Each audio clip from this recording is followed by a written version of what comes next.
Corneille Nangaa, c'est lui qui a géré les élections de 2018. Corneille Nangaa, c'est lui qui a accepté la candidature de Félix Tshisekedi. Corneille Nangaa, c'est lui qui a traité les dossiers de candidature de Félix Tshisekedi. Corneille Nangaa, c'est lui qui a comptabilisé les voix obtenues par Tshisekedi aux élections. Corneille Nangaa, c'est lui qui a programmé Félix Tshisekedi vainqueur. Ça m'étonnerait aujourd'hui que Corneille Nangaa puisse dire que Félix Tshisekedi était mauvais. Tout le monde peut le dire, sauf lui. Si lui reconnaît que Félix Tshisekedi est mauvais, donc c'est lui qui est plus mauvais que Félix Tshisekedi. Monsieur Nangaa n'est pas un modèle. Il n'est pas un donneur de leçons. Donc il doit se taire. Il doit plutôt commencer par demander pardon au peuple congolais. On ne peut pas au stade actuel, à la veille des élections, venir avec une telle proposition. C'est criminel, c'est dangereux. Le professeur Isidore, étant un historien, n'a pas encore lu l'histoire de notre pays pour comprendre que c'est suite à la volonté des politiciens de toujours chercher à s'éterniser au pouvoir qu'il y a eu des crises. Et il n'a pas encore aussi lu les articles de la Constitution qui interdit la révisitation pour certaines matières de la Constitution. Ça me fait peur. Ça me fait peur. Bon, je ne sais pas, peut-être parce qu'il a été nommé par une ordonnance présidentielle et qu'il a goûté le miel du pouvoir et qu'il veut aller. Non, nous, la révisitation du mandat du président de la République n'est pas constitutionnelle. Donc, c'est une proposition à ne même pas accepter. Les problèmes de notre pays ne demandent pas un mandat de 9 ans.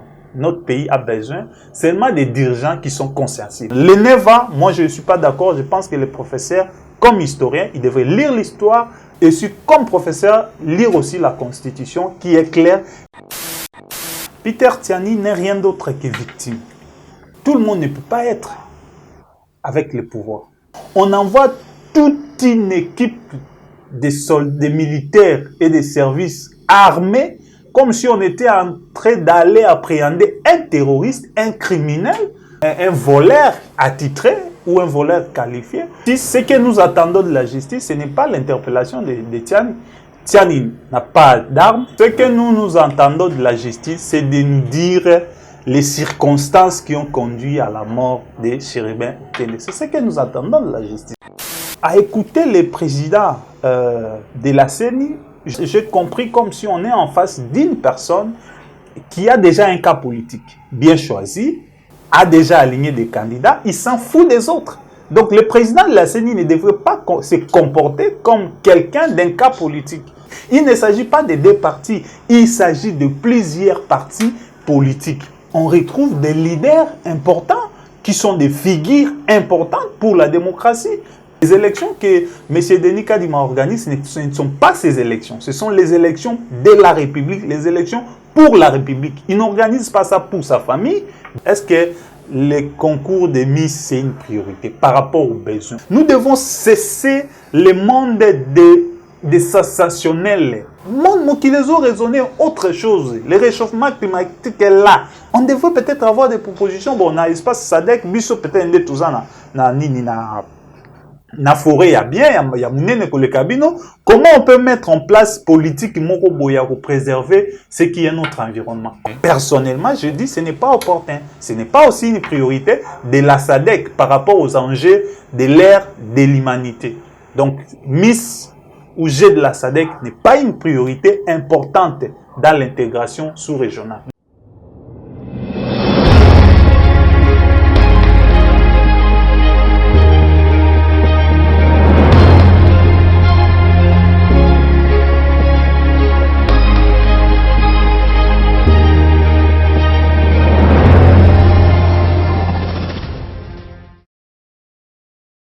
Esengwa koyebete bozali belé bandeko balanzi ya Plus Cap Télévision mbote na bino mepe nyonso bozwami. Merci na fidélité, merci na confiance au bozali ko renouveler na kati ya la chaîne de vérité. Voilà pourquoi Plus Cap Télévision toujours na souci na ya ko informer bino en temps réel et dans la vérité. Tozali na esengwa koyamba pona bino na émission na biso ya mkola lelo mwana mboka Gauthier Bomandeke o azali à terre ya changement puis analyste na ye ndeti ko sur la mboka. Alors sans plus tarder na koyamba déjà invité nanga Mwanamboka Utembo Amonke. Bonjour. Bonjour, Deko Jonas. Bonjour, Naba Landigno sur Plus Clair Télévision et particulièrement na équipe technique mobimba oyo ya plus clair là namoni DG Joël Kombe, Cordon Popol, Joël Gonago et puis namoni bango nyonso équipe technique mobimba et puis mbote pe na ba ndeko nyonso bazwa opportunité ya kolanda biso à travers chaîne de vérité. Merci beaucoup. Mon amboka gote bomandeke d'entrée de jeu, arrestation ya Kulutu Nabiso, Peter Tiani DG à Parfait Télévision. Le but au monde qui ba un service, qui n'a ko chai maboko, bazali ko reprocher toi d'avoir activité sur le dossier assassinat Cherbe Okende, oyamba ki nouvelle banandeli. Ndeko nga esalinga moi pacifique. D'abord, je manifeste ma solidarité envers le DG Peter Tiani et vraiment mes encouragements à cette personne. Vous savez, le pouvoir qui est aujourd'hui en place a connu la participation de plusieurs acteurs. A connu la participation, les risques de plusieurs acteurs, que ce soit du côté des politiques, que ce soit du côté des mouvements citoyens, que ce soit aussi du côté des journalistes. Mais si on veut voir les journalistes qui ont pris des risques assez durs pour combattre le régime de Kabila, Peter Tiani en fait partie. Et Peter Tiani, à le voir, j'ai compris qu'il ne combattait pas Kabila comme individu. Il est dans la lignée de ce qui est aussi le combat de nous autres ici. C'est-à-dire, on ne combattait pas Kabila comme individu, mais on combattait les systèmes de l'intolérance, les systèmes de l'impunité, les systèmes de musellement des libertés des gens, et puis les vieilles méthodes. Les vieilles méthodes qu'on a connues, notamment dans le régime de Mobutu, des enlèvements, des assassinats, des arrestations, des intimidations. Et tout ça, ce sont les méthodes qu'on a eu à combattre. Et Peter Tiani n'est rien d'autre que victime. Victime de sa liberté. Victime de ses convictions. Victime de ses opinions. Dans une démocratie, tout le monde ne peut pas être avec le pouvoir. Idem aussi, tout le monde ne peut pas être contre le pouvoir. Donc, moi, je condamne d'abord pas l'arrestation. L'arrestation, elle est constitutionnelle. L'interpellation, elle est constitutionnelle. D'autant plus lorsque ça répond aux normes réglementaires établies dans une société. Mais moi, je condamne plutôt la méthode qu'on a procédé à son arrestation. Je vis la vidéo, ça m'a fait mal. Lorsque pour arrêter une personne, ou pour interpeller une personne dans son rang, comme Peter Tiani, connu de tout le monde, on connaît sa résidence, on connaît son lieu de travail, on envoie toute une équipe de militaires et de services armés, comme si on était en train d'aller appréhender un terroriste, un criminel, ou encore un voleur attitré, ou un voleur qualifié. On ne peut que condamner ça. Peut-être qu'on s'attendre à la résistance. Non, madame, monsieur Jonas, Peter Tiani n'a pas d'armes. Les militaires arrêtent une personne que lorsque cette personne est armée. Une personne non armée ne peut pas être arrêtée par le militaire. Dans aucun pays au monde, on peut voir un militaire qui arrête, sauf au cas de ce qu'on appelle les crimes de guerre, ou quelqu'un qui est poursuivi pour des faits relevant de la compétence de la justice militaire. Mais un civil, on ne peut pas l'arrêter comme si on partait arrêter un terroriste. Soldats armés jusqu'au dents. Là, on doit condamner ce genre de méthodes. Ces genres de méthodes doivent disparaître dans notre pays si nous voulons aller de l'avant, si nous voulons progresser comme un État. Parce que l'État répond à des principes, comme une république. La république répond à des valeurs. Malheureusement, cette arrestation, moi je n'ai pas personnellement apprécié. On ne peut pas tolérer cela. J'ai entendu les gens dire, je vis certains gens dire non, il aurait tweeté sur la mort de Chéribin. Non, écoute, Peter Tiani, c'est un journaliste d'investigation. Et en étant journaliste, il peut avoir accès à une information, à une inquiétude d'une famille biologique ou politique. Oui. Il peut relayer ça, il fait son travail. Il n'est pas la justice pour juger ou porter un jugement. Il peut relayer une information. Relayer le fait que Chéribin aurait été enlevé n'est pas un crime. N'est pas un crime. Nous autres aussi, à un moment donné, quand les gens constataient les disparitions, surtout quand nous étions dans la lutte contre la Kabylie, dès jours ton numéro n'est pas soit, on peut déjà alerter tes proches pour savoir non, il y a un danger. D'autant plus que Chéribin faisait l'objet d'une menace. Bon, pas d'une menace, d'une interpellation au niveau de la justice. Eh bien bon, c'est tout à fait normal que son silence de plus de 40 minutes ou d'une heure du temps puisse inquiéter tout le monde. Non seulement sa famille biologique, sa famille politique, mais aussi tous les compatriotes, tous les Congolais qui ont un esprit d'observation de la situation politique. Donc moi je pense que la justice, ce que nous attendons de la justice, ce n'est pas l'interpellation de Tiani. Tiani n'a pas d'armes, Tiani n'est pas militaire. Vous avez pour des raisons d'enquête. Non, écoute, ce que nous entendons de la justice, c'est de nous dire les circonstances qui ont conduit à la mort de Chéribin Kene. C'est ce que nous attendons de la justice. La mort de Chéribin ne doit pas passer inconnue, comme ce fut le cas du fait de regretter celui des droits de l'homme, de regretter Chebeya. Donc ça ne doit pas être aussi comme ça. Nous avons connu un changement dans ce pays. Le changement du régime par des voies démocratiques devrait aussi déclencher les changements des méthodes, les changements de certaines valeurs. Et donc moi je pense que la justice, nous attendons autre chose de la justice, qu'elle nous dise les circonstances ayant conduit à la mort de Chéribin, qui sont les complices, qui sont les exécutants, qui sont les commanditaires de ces crimes cruels qui a conduit à la mort d'un député national et d'un ministre honoraire. Donc, on ne peut pas tolérer ce genre de crimes. Donc, s'il n'y a pas une lumière qui est faite dans le sens de la justice, ça va inquiéter les autres personnes, ça va inquiéter les autres compatriotes. Donc, pour ce qui est de Peter Tiani, je crois à sa détermination. Il va répondre. S'il y a des questionnaires à poser, il va certainement répondre. Mais s'il y a d'autres motivations politiques derrière cette arrestation, nous ne pouvons que condamner, nous ne pouvons que fustiger parce qu'on ne doit pas tolérer ce genre de choses dans notre pays. En tout cas, que la loi soit dit dans les normes. Toko baraka na émission na biso processus électoral à quelques mois ya maponami tomoni Denis Kadima ou azali ko kambalelo seni à refaire surface à l'objet que tu as dit na plus de 900 partis politiques au bazui au baza d'accord pour le processus si parti moko tomi balé bandimi ko kinete ezali problème te. Est-ce que le lingue wana ya koloba et utamina lo na mkonzi ya seni ezali madame alors que tu yebi que va partir wana ezali pe va partir à makasi pe perdre décider baza quand même va partir à mikete. Non, en fait moi je crois que le président ya seni il devrait pas prendre ce genre d'attitude. Ils ont responsabilité pour naïe et puis vis-à-vis de l'institution ou azokam.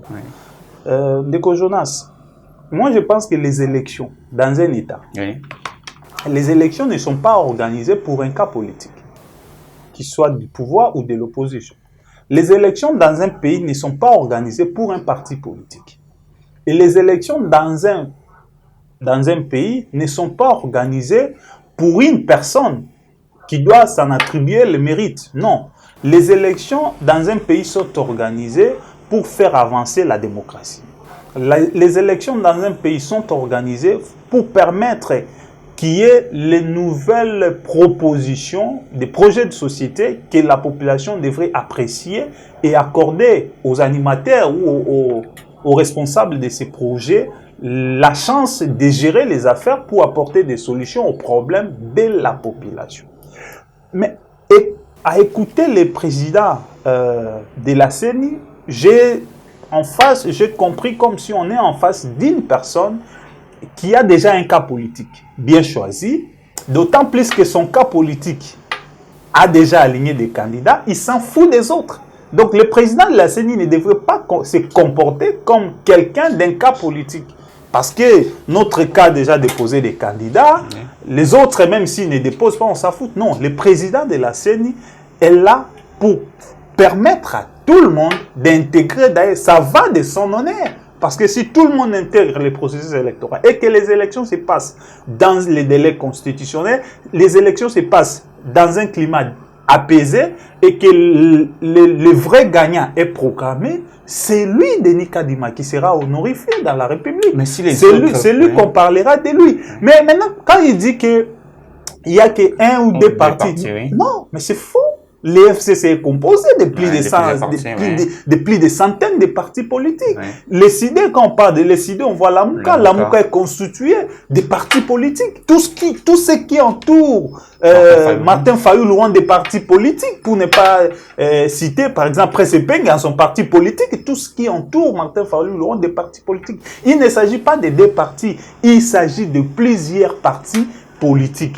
Et dans ces partis politiques, on retrouve des leaders importants qui sont des figures importantes pour la démocratie, pour la bonne marche même de la démocratie, pour la crédibilité du processus électoral. On ne peut pas sous-estimer Joseph Kabila, même s'il ne sera pas candidat, d'autant plus que la Constitution lui interdit, mais il devrait participer parce que la lutte que nous avons menée dans ce pays, c'était aussi de voir que l'ancien chef de l'État, il ne doit plus être candidat, mais il accompagne le processus électoral, il aligne ses lieutenants pour battre campagne et voir que le meilleur gagne. Mais quand le président de la CENI s'aligne déjà dans une attitude de faire les choix pour dire non, c'est clos, comme X parti, Y parti, Z parti ont déjà déposé, les autres, même s'ils ne déposent pas, ils s'en foutent. Non, les élections ne sont pas de Denis Kadima. Les élections que M. Denis Kadima organise, ce ne sont pas ces élections. Ce sont les élections de la République, les élections pour la République. Il n'organise pas ça pour sa famille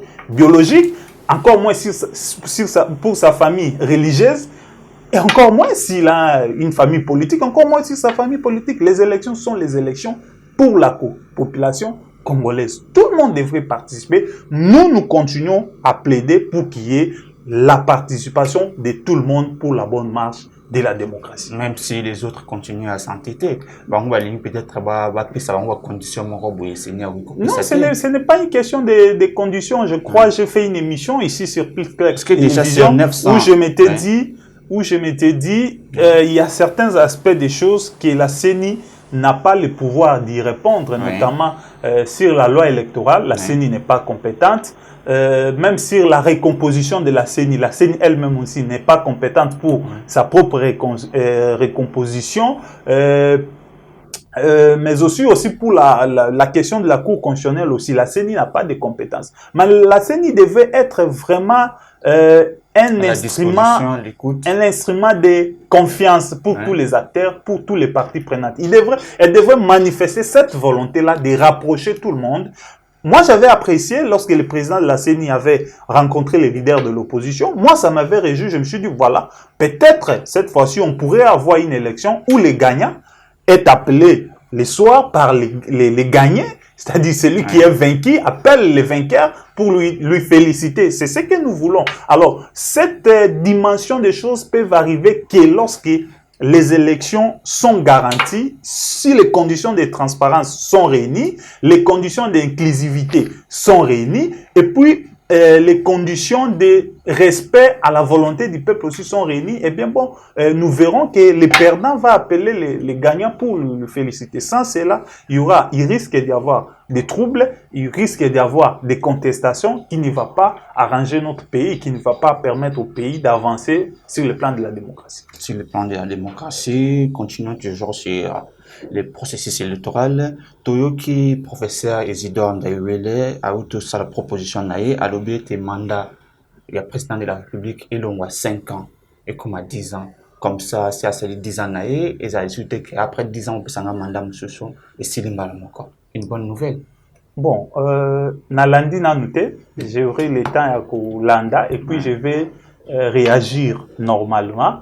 Mais s'il s'avère vrai que le professeur Isidore a dit ça, moi je le connais comme un historien. Et en histoire, on nous dit, l'histoire nous permet d'étudier d'abord les faits passés, d'étudier les passés, afin de mieux connaître les présents et d'orienter l'avenir. La Constitution, les préambules de notre Constitution, décrit comment il y a eu de multiples crises de légitimité qui ont occasionné des désordres dans notre pays. C'était parce qu'il y a eu les politiciens qui ne voulaient pas organiser les élections, simplement. Donc, les crises que nous avons connues dans notre pays, c'était lié aux élections. Et les élections périodiques. Si Joseph Kabila avait organisé les élections en 2016, à la fin de son mandat, on n'aurait peut-être pas eu des troubles qu'on a connus. On n'aurait pas eu des morts d'hommes, de Thérèse Kapangala, de Ressoumou Kende, j'en passe, et tant d'autres. C'est-à-dire, on ne peut pas au stade actuel, à la veille des élections, venir avec une telle proposition. C'est criminel, c'est dangereux. Certes, la révision de la Constitution, elle est constitutionnelle, mais il y a des matières spécifiques dans l'article 220 de la Constitution qui dit qu'il y a des matières qui ne peuvent pas faire l'objet de la révision constitutionnelle. Les délais du mandat du président de la République, ça ne peut pas faire l'objet de la révisitation. C'est prévu dans la Constitution. Donc le professeur Isidore, étant un historien, n'a pas encore lu l'histoire de notre pays pour comprendre que c'est suite à la volonté des politiciens de toujours chercher à s'éterniser au pouvoir qu'il y a eu des crises. Et il n'a pas encore aussi lu les articles de la Constitution qui interdit la révisitation pour certaines matières de la Constitution. Ça me fait peur. Ça me fait peur. Bon, je ne sais pas, peut-être parce qu'il a été nommé par une ordonnance présidentielle et qu'il a goûté le miel du pouvoir et qu'il veut aller. Non, il ne doit pas aussi renoncer à ce qu'a été son combat. Nous avons vu professeur Isidore, pendant le régime de Kabila, rappeler les faits, interpeller, être dans une posture de protéger la Constitution. Donc, la révisitation du mandat du président de la République n'est pas constitutionnelle. Donc, c'est une proposition à ne même pas accepter parce que notre pays a beaucoup souffert et on a besoin de beaucoup de choses. Quand le président de la République veut être élu, il y a un 5 ans qui est prévu. Si un président pense qu'il ne peut pas résoudre les problèmes de la population en 5 ans, qu'il laisse aux autres Congolais qui ont la capacité de résoudre les problèmes en 5 ans. Les problèmes, certes, on a connu beaucoup de problèmes dans notre pays et le retard de notre développement, ça ne date pas de 3, 4, 5 jours ou 10 jours, ça date de plus de 60 d'années parce que c'est depuis l'indépendance. Mais ce n'est pas en 5 ans qu'on peut tout résoudre.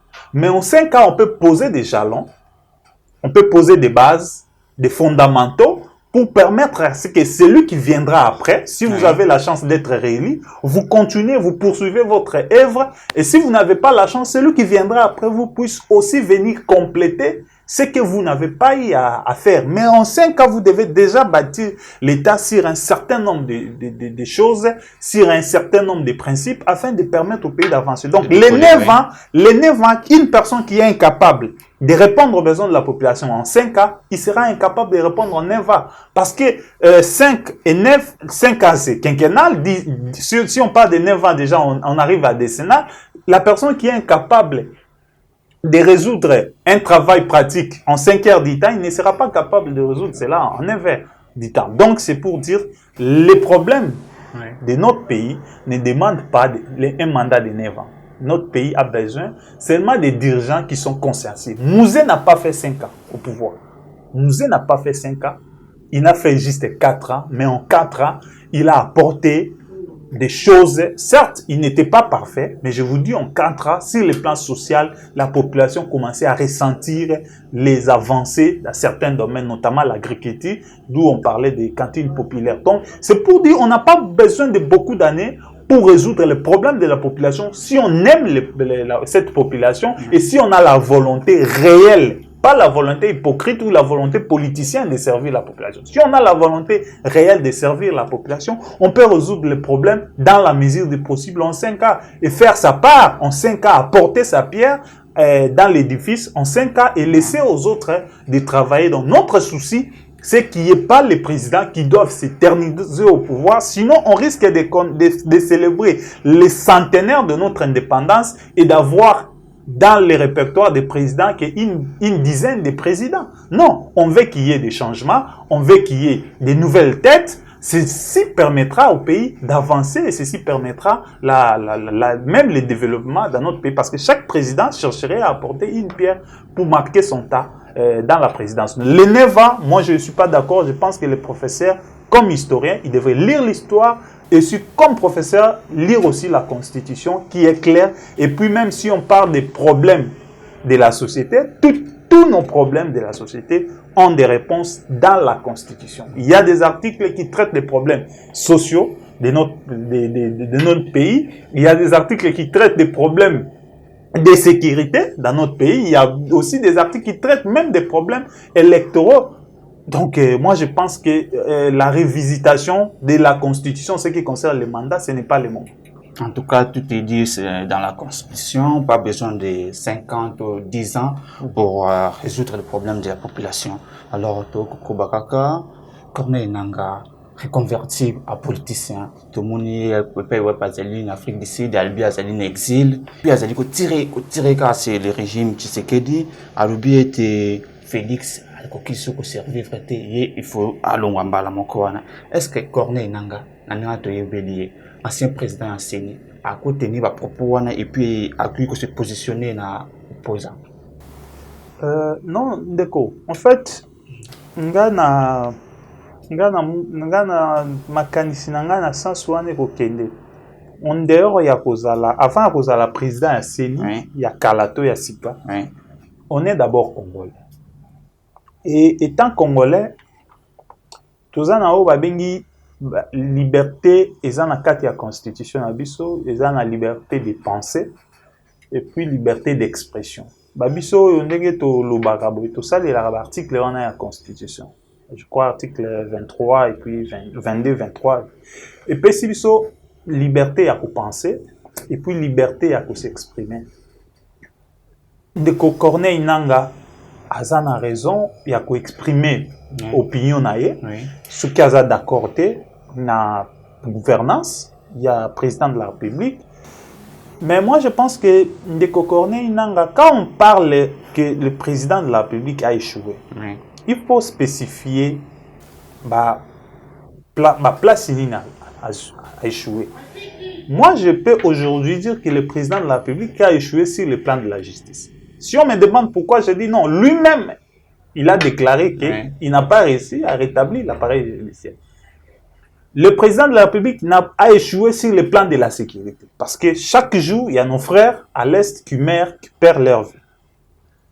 Mais si je viens sur le plan de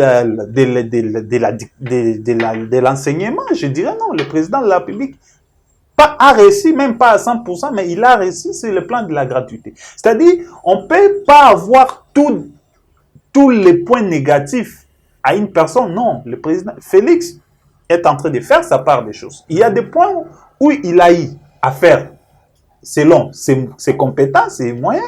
Il y a aussi des points où il y a des faiblesses, mais on ne peut pas dire que non, il a échoué sans déterminer. Non, moi je suis contre ce genre de politiciens. Ce sont les mêmes genres de politiciens qui hier critiquaient Kabila. Hier, ils critiquaient Kabila. Kabila, c'est un méchant, Kabila, c'est un mauvais. Oui. Mais une fois Kabila n'est plus là, ils commencent à reconnaître que Kabila a fait ceci, a fait cela. Non, moi, je suis toujours contre ce genre de choses. Critiquer en bloc, là, ce n'est pas d'accord. Et puis, si on revient aussi dans un autre aspect des choses, Corneille Nangaa, c'est lui qui a géré les élections de 2018. Corneille Nangaa en exil. Est-ce que vous avez vraiment Corneille Nangaa, c'est lui qui a programmé. D'abord, Corneille Nangaa, c'est lui qui a accepté la candidature de Félix Tshisekedi. Corneille Nangaa, c'est lui qui a traité les dossiers de candidature de Félix Tshisekedi. Corneille Nangaa, c'est lui qui a comptabilisé les voix obtenues par Tshisekedi aux élections. Corneille Nangaa, c'est lui qui a proclamé Félix Tshisekedi vainqueur. Corneille Nangaa, c'est lui qui a mis en place une équipe de la CENI pour défendre les élections de Félix Tshisekedi. Ça m'étonnerait aujourd'hui que Corneille Nangaa puisse dire que Félix Tshisekedi était mauvais. Tout le monde peut le dire, sauf lui. Parce que si lui reconnaît que Félix Tshisekedi est mauvais, donc c'est lui qui est plus mauvais que Félix Tshisekedi. Pourquoi? Parce qu'il a accepté une telle candidature, il a validé une telle candidature, il a comptabilisé les voix de cette candidature et il a proclamé la candidature de cette personne que lui aujourd'hui nous présente comme mauvais. Je pense pour le respect de la lutte de cette jeunesse qui a combattu le régime de Kabila. M. Nanga n'est pas un modèle. Il n'est pas un donneur de leçons. Parce que s'il avait organisé de bonnes élections, comme tout le monde l'attendait, on n'arriverait pas là où nous sommes arrivés aujourd'hui. Donc il doit se taire, il doit plutôt commencer par demander pardon au peuple congolais. Parce que s'il nous présente aujourd'hui Félix Tshisekedi comme une mauvaise personne, c'est lui qui est plus mauvais. Parce que c'est lui qui a validé la candidature, c'est lui qui a traité et va adopter cette candidature, proclamer cette candidature. Donc moi je pense que c'est lui qui est plus mauvais que Félix Tshisekedi. Il n'a pas la leçon à nous donner. Mais en ce qui concerne certains aspects de sa déclaration, notamment liés à la sécurité, moi je continuerai à condamner. Tous les Congolais doivent vivre dans ces pays. Les régimes d'intolérance, les régimes de terreur, les régimes d'intimidation, d'arrestation, d'enlèvement ou de tuerie doivent cesser dans notre pays. Et nous devons combattre cela, qu'on soit de l'opposition ou du pouvoir. Parce que si vous êtes aujourd'hui au pouvoir, vous soutenez les enlèvements, vous soutenez les arrestations, vous soutenez les tueries. Demain, lorsque vous deviendrez à l'opposition, est-ce que vous serez toujours en mesure de soutenir cela? Il ne faut pas que nous changeons nos déclarations. On peut changer des cas politiques, mais il ne faut pas que nous changeons nos convictions. Nous changeons nos idéaux et nous changeons nos perceptions des choses sur la société. Donc moi, peu importe les cas politiques où je me trouverai, je dirai ce que je pense, sans crainte, sans avoir peur de qui que ce soit, parce que ma motivation de penser, je le trouve dans la Constitution, ma motivation d'exprimer, je le trouve aussi dans la Constitution. Si on me montre un texte de la République ou une loi qui est plus forte que la Constitution, je vais me taire. Mais si aucune loi ou aucun texte n'est supérieur à la Constitution, je ne peux jamais me taire, même si je suis dans un parti politique, dans un regroupement politique ou dans une famille politique. Je dirai toujours ce que je pense et j'exprimerai toujours ce que je pense. Très bien. Moi, pour finir, Stolobela Sadak, Tomoni Félix Antoine Tshisekedi na homologue na Angola, basali passation de pouvoir. Félix Tshisekedi bonga na Joao Lorenzo, mais que pouvons-nous retenir à passage à Félix, au passage à la République démocratique du Congo à la tête de l'institution? En fait, il faut pas comprendre dans ce qui concerne les organisations régionales, sous-régionales ou internationales. Ce n'est pas parce que vous êtes devenu président en exercice que vous êtes devenu président de tous les pays qui composent. Non, moi, vous pouvez proposer. C'est juste protocolaire et il y a un feuille de route établi de la SADC. Il y a un programme établi de la SADC et avant même les sommets électifs ou des passations de pouvoir, il y a les équipes de chaque gouvernement, de chaque pays qui travaillent pour élaborer un calendrier. Donc, le président qui est élu, il est élu sur base d'un calendrier qu'il trouve que les autres pays ont travaillé et que lui, comme président, ne va faire que les protocoles pour faciliter la mise en œuvre, faire un peu la suivi. Et s'il y a des sanctions à faire, ce n'est pas le président en exercice qui va sanctionner, c'est l'ensemble des communautés qui vont sanctionner. Donc moi, je pense que Félix ne pouvait pas faire grande chose, d'autant plus que la SADC avait sa feuille de route, la SADC avait son programme, la SADC avait son calendrier. Idem aussi, il était président en exercice de l'Union africaine. Il a trouvé les problèmes de l'Afrique, il a laissé les problèmes de l'Afrique pendant son passage à la tête de l'Union africaine, donc il n'a pas priorisé les problèmes du Congo, de la RDC. D'autant plus qu'il avait trouvé un calendrier de l'Union africaine qui était là. Donc, on confond beaucoup plus être en exercice de cette organisation. Aujourd'hui, Antonio Guterres, qui est le secrétaire général des Nations Unies, il est d'origine, je crois, italien. Mais cela ne fait pas qu'il prend les choses des Nations Unies, l'Orient s'averse dans son pays. Non, ça n'existe pas. Donc, vous trouvez un calendrier qui est déjà élaboré par les pays membres, adopté, validé, et vous n'êtes là que pour faire la suivi des mises en œuvre. Donc, ce sont des fonctions protocolaires qui n'apportent rien et qui ne changent rien sur l'ensemble des décisions prises par l'ensemble de l'État. D'ailleurs, si vous cherchez à prioriser les avantages de votre pays, vous risquez d'être sanctionné parce que les traitements devraient être équitables. Par contre, durant le mandat de la SADC, nous avons vu comment cette force de la SADC a même tardé d'intervenir à l'Est quand on avait besoin d'aide. Le Lobazo Beladi déjà de Miss SADC. Miss SADC à la proposition de la République démocratique du Congo. Non, en fait... pour renforcer les liens. Non, vous savez, les liens, comment les liens sont renforcés? Vous savez, les jeux de la francophonie, on renforce quel lien? Qu'est-ce qui est prioritaire là? Qu'est-ce qui est promotionnel? C'est la langue française. Quand des athlètes, peut-être disputent, participent à un concours, ils s'échangent en français. Ça fait la promotion de la langue française. La SADC n'a pas une langue unique. Il y a l'anglais, il y a le swahili, il y a le français, il y a le portugais à l'espace francophone. Maintenant, des athlètes, on va renforcer les liens communs lorsque un Sud-Africain se dispute avec un Angolais. Là, nous sommes dans une organisation simplement continentale, ou peut-être en Chan, au monde congolais, contre les Algériens, tu vois, ou les Français, ou les Arabes, tu vois. C'est-à-dire, on renforce les liens dans une communauté lorsque ces communautés partagent un bon nombre de valeurs, parmi lesquelles la langue aussi. Lorsque déjà on a des langues différentes, on ne peut pas organiser ce genre de compétition. On laisse ça aux organisations africaines de l'organiser. Donc, à l'espace francophone, est-ce que le Miss, là, c'est une priorité? À l'espace de la SADC, plutôt. Est-ce que les concours de Miss, c'est une priorité par rapport aux besoins? Aujourd'hui, le monde évolue. Le monde évolue. Nous devons cesser le monde des sensationnels. Le monde évolue. Parmi les pays de la SADC, il n'y a que l'Afrique du Sud qui participe au sommet des BRICS.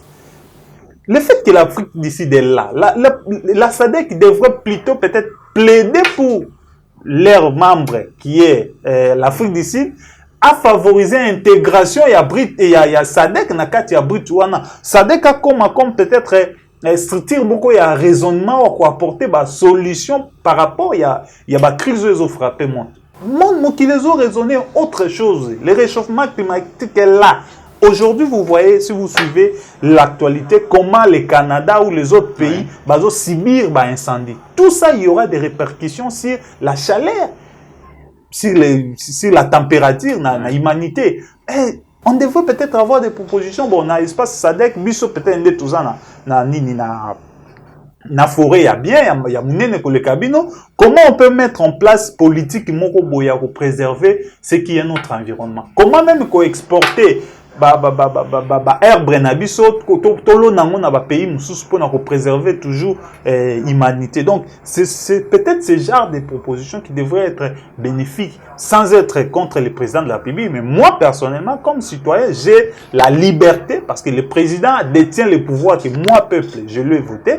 Personnellement, je dis ce n'est pas opportun, ce n'est pas aussi une priorité de la SADC par rapport aux enjeux de l'ère de l'humanité. Donc Miss ou G de la SADC n'est pas une priorité importante dans l'intégration sous-régionale. D'ailleurs, la constitution de la SADC, la priorité n'était pas ce genre des échanges culturels, mais c'était beaucoup plus les échanges économiques et politiques. En tout cas, la SADC a été créée pour des échanges économiques et politiques. Merci beaucoup, Ndeko Gauthier. Bandeko balandi ya plus car télévision, de comme na suka émission na biso mkoya lelo. Kasi avant to kabana na bino, moi na mboka Gauthier Morandeke. Un dernier message pour na bakinya sur la suite de ko ya Rwanda. Message vous avez un message espoir pour nos compatriotes, message il y a vigilance surtout pour nos bazar na Congo, tous autres qui ont des droits vers ma ponami. Il faut que tu as là pourquoi on peut voter et puis nan il faut voter. Mboka na biso souffrir mingi. Et biso pe ba population tokenda ko voter to participer na souffrance na biso moko. Parce que pouvoir nde na lobarango eza lokola clé ya ndaku olingo bima ozi opesi mutu fungola donc akomi na accès na ndaku na yo. Soko opesi mutu malamu akobongisa ndaku na yo. Soko opesi mutu mabe akobebisa ndaku na yo. Et biso to continuer ko sala kaka moi part na biso ya ko pesa ba analyse makanisi na biso mais aussi pe ya ko accompagner bandeko misusu et puis to ko mener ba campagne misusu pendant ba période de élection pour na ko permettre population ba sala moi choix ya malamu ba pona pe ba diriger bien pour na molom mais comme ba congolais to espérer toujours que mboka na biso e ko bonga ka un jour chacun devrait travailler là où il est na parti na ye ya Congo place à travailler pour na bolamu ya Congo pour na tomwana ya mboka na biso. Voilà. En tout cas, merci d'avoir répondu à notre invitation. Bandeko Balandi à plus carte télévision a nete tué lieutenant émission na biso à Mukola lelo. Merci na fidélité na bino. C'est la première fois là na biso s'abonner et puis activer cloche et notification pour ne rien rater pour plus carte télévision à Zaliwana.